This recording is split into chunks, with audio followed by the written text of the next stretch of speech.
A wonderful morning, students.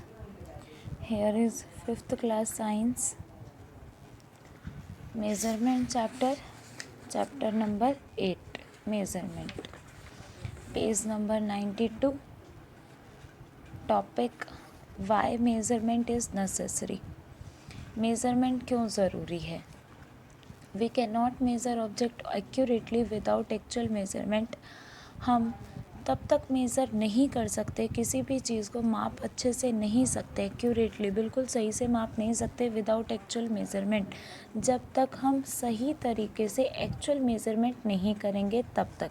अपने हाथ से मापना ये कुछ एग्जैक्ट मेथड नहीं है। तो एक्चुअल मेज़रमेंट के लिए हमें मेज़रमेंट की कुछ इंस्ट्रूमेंट की ज़रूरत है। It is not easy to know the exact length. ये आसान नहीं है कि हमें पता चल जाए किसी भी चीज़ की एग्जैक्ट लेंथ, उसका एग्जैक्ट मास, कैपेसिटी, टाइम और टेम्परेचर बाय मेरी ऑब्जर्वेशन, सिर्फ उसको देखने भर से। हाउएवर, हालांकि some rough estimate can be made, हालांकि हम एक रफ एस्टिमेट लगा सकते हैं कि हाँ ये लगभग इतना है।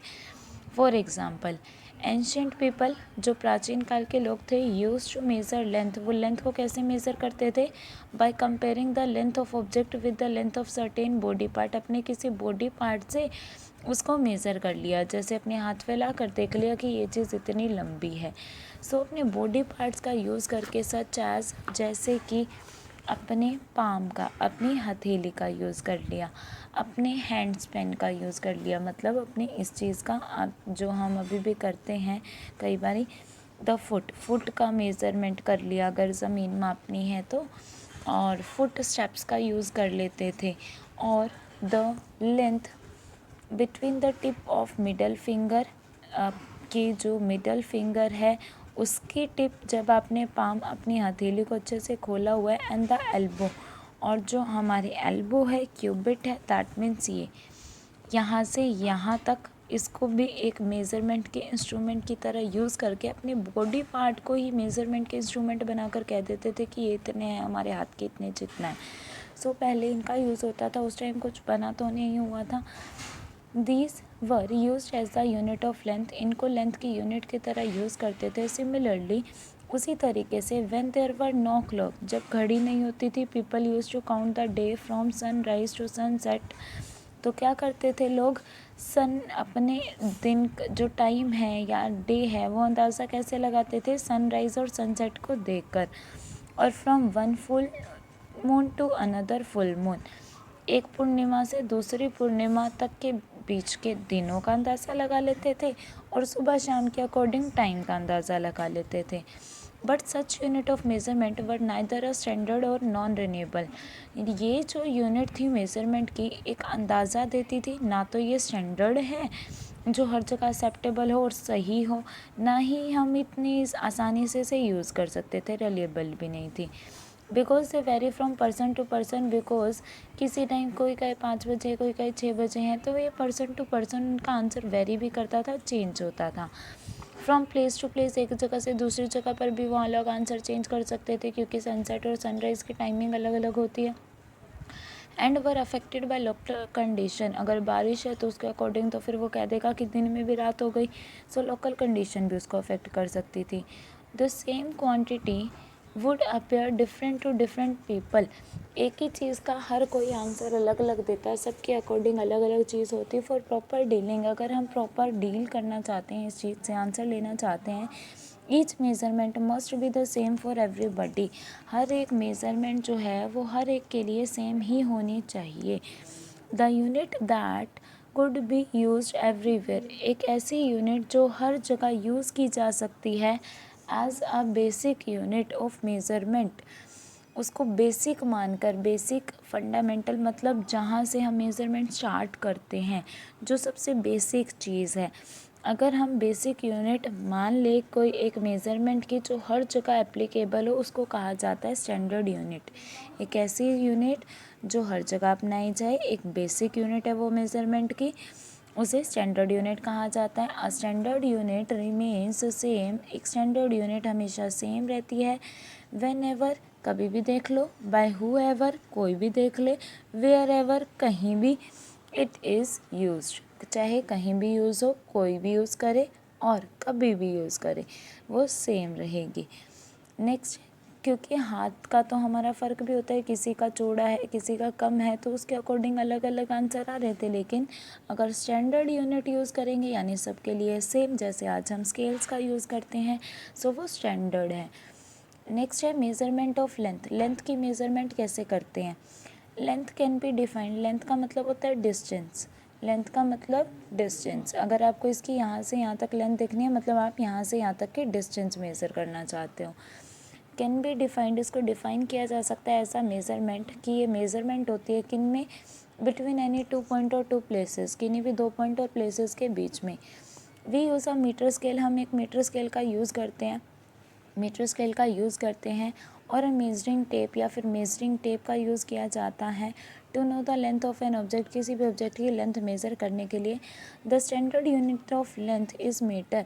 लेंथ को जिस यूनिट में मापा जाता है, मेज़र किया जाता है, वो है मीटर। मीटर में मापते हैं हम इसे, 10 मीटर, 5 मीटर, 6 मीटर, तो उसके अकॉर्डिंग हम लेंथ को मीटर में ही मापते हैं। The symbol of meter is, meter को लिखने के लिए सिर्फ स्मॉल m लिख दो, वो मीटर को ही दिखाता है। क्वाइट ऑफन, कभी कभार क्या होता है, we have to measure larger, और ज़्यादातर हमें क्या करना होता है, हमें क्या करना होता है, या तो बहुत ज़्यादा मेज़रमेंट करना होता है, बहुत ज़्यादा डिस्टेंस का, या फिर छोटे का। इन सच केसेस, ऐसे केस में वी यूज़ बिगर और स्मॉलर यूनिट ऑफ लेंथ और डिस्टेंस। उस केस में हम जो लेंथ की यूनिट है उसको कम या ज़्यादा भी कर सकते हैं। अगर कम मापना है तो सब छोटा स्केल आता है सेंटीमीटर में, फिर अगर ज़्यादा चीज़ मापनी है तो मीटर में। अगर डिस्टेंस मापना है कि आपका घर से स्कूल तक का कितना है, तो वो तो मीटर में बहुत ज़्यादा हो जाएगा, तो उसको किलोमीटर में। यानी अलग अलग तरीके की यूनिट है, बड़े को मेज़र करने के लिए अलग और स्मॉल को करने के लिए अलग। फॉर लार्जर लेंथ, ज़्यादा बड़ी लेंथ के लिए, such as length of a road, जैसे आपको रोड की लेंथ मेज़र करनी है, और द डिस्टेंस बिटवीन 2 सिटी, किसी 2 सिटीज़ के बीच की डिस्टेंस मेज़र करनी है, the unit kilometre is use, तो आप कौन सी यूनिट यूज़ करोगे, kilometre. For smaller length, come length के लिए, द यूनिट डेसीमीटर और सेंटीमीटर इज़ यूज, तो आप डेसीमीटर या सेंटीमीटर यूनिट में यूज़ करोगे। Centimetre is a convenient using for measuring shorter length. अगर आपको छोटी चीज़ों का मेज़रमेंट करना है तो सेंटीमीटर सबसे बेस्ट है। लाइक पेंसिल की लेंथ मेज़र करनी है, लेंथ और width of your science book, अगर आपको साइंस की बुक की लेंथ देखनी है, विड्थ देखनी है, चौड़ाई देखनी है, तब भी आपका सेंटीमीटर स्केल ही बेस्ट है, सेंटीमीटर यूनिट ही बेस्ट है। अनदर स्मॉलर यूनिट, और भी कोई छोटी यूनिट, क्योंकि सेंटीमीटर से भी छोटी छोटी होती है, अगर इतनी सी चीज़ मेज़र करनी हो तो उसको किस में करेंगे, तो सेंटीमीटर भी हमें तो बड़ा लगेगा, तो उस टाइम पर या तो डेसीमीटर हो जाएगा या फिर मिलीमीटर हो जाएगा, तो मिलीमीटर का भी यूज़ कर सकते हैं। For measuring still shorter length, और भी ज़्यादा छोटी लेंथ को मेज़र करने के लिए, like the thickness of a coin, जैसे आपको कॉइन की थिकनेस देखनी है या फिर डायमीटर देखना है किसी एक पतली सी वायर का कि वो कितनी चौड़ी है, तो उस केस में हम क्या कर सकते हैं, मिलीमीटर स्केल का यूज़ कर सकते हैं। मिलीमीटर में हम मेज़रमेंट करेंगे, सेंटीमीटर बड़ा हो जाएगा उस टाइम पर। और अगर हमें मीटर में पता है, किलोमीटर में निकालना चाहे तो निकाल सकते हैं, सेंटीमीटर में पता है, मीटर में निकालना चाहे तब भी निकाल सकते हैं, हम कन्वर्जन कर सकते हैं।